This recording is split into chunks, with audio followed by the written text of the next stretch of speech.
But the highlights of the trip was not to an industrial centre, it was to one of England's biggest football clubs, causing quite a stir on Chinese social media, as I learned from Kerry Allen, China specialist at BBC Monitoring. It has been the one big talking point over anything else for Xi Jinping's UK visit, mainly talking about the fact that he's today visited Man City, and a lot of people were really hoping that he was going to visit Man U. Yeah, because Manchester United is very popular in China, and it's also the team that the president supports himself. Yes, they've been saying that since he was a little boy, it was his dream to visit Man U.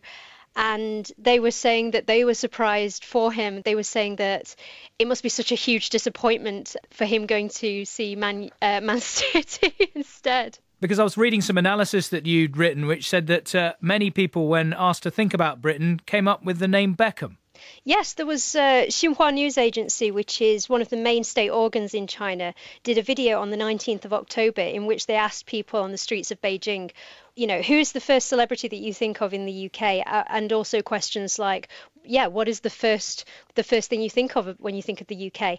And people were saying David Beckham, football, you know, that in their mind was the strongest image they thought of when they thought of the UK. So perhaps inevitably football has drawn them in, but were people interested in the more broader visit? There were a lot of people really bought into the meeting between Xi Jinping and Prince William and the royal family.